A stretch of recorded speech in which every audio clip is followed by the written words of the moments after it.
that was the information that sort of leaked out of preliminary contacts between Israel and the United States, that presumably Foreign Minister Lapid had asked the American administration for a little patience because the Israeli government or the coalition is too shaky to put this test on it. I remind you that certainly in this coalition that includes far left and far right components, the Palestinian issue, anything that has to do with the Palestinian, is a matter of disagreement.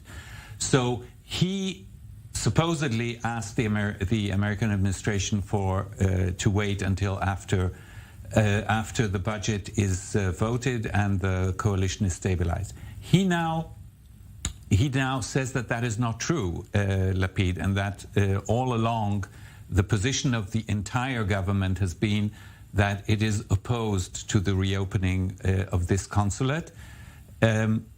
If you hear a note of doubt in my voice, that is not a coincidence. I think that there is a division here, and there is a conflict within the government, but it is not one that I think could really mean an all-out political crisis. It's a potential diplomatic blow to Foreign Minister Lapid right now. It's been some news outlets trying to frame it that way, that Lapid was essentially rebuffed on this issue when he's in Washington, that he's sort of made out not to look good, pushing this issue and perhaps not winning it. You know, this information leaked to Israel Hayom, an Israeli newspaper that is not completely unbiased and is not a great fan of this current government. So I'm not sure that this is exactly what happened.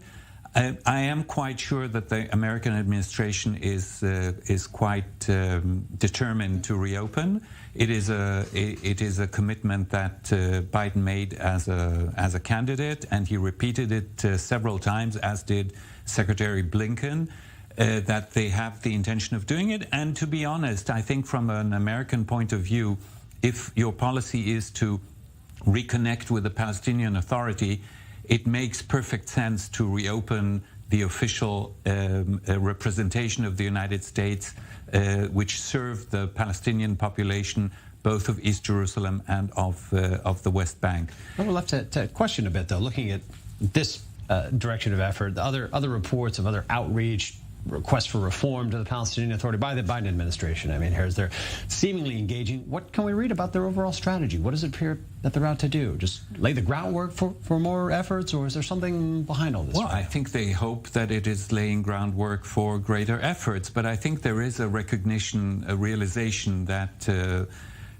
the possibilities are quite limited in the current situation, and that you shouldn't aim too high. I mean, people who think that within the next year or two there'll be a two-state solution here probably will have to wait much longer. But there is plenty to be done between what we have now, which is more or less a complete standstill, and the end game. So maybe the solution from a political point of view and the relations between Israel and the United States, paradoxically, is for the Americans to reopen that consulate without Israel's consent. It might serve everybody best. The Israeli government won't have to go back on its commitment to oppose it, and the United States won't have to go back on its promise to the Palestinians, and there will be a little mini crisis between Israel and Washington, but currently that is probably less dangerous than a mini conflict in Jerusalem, between Jerusalem and Jerusalem. Yes, certainly.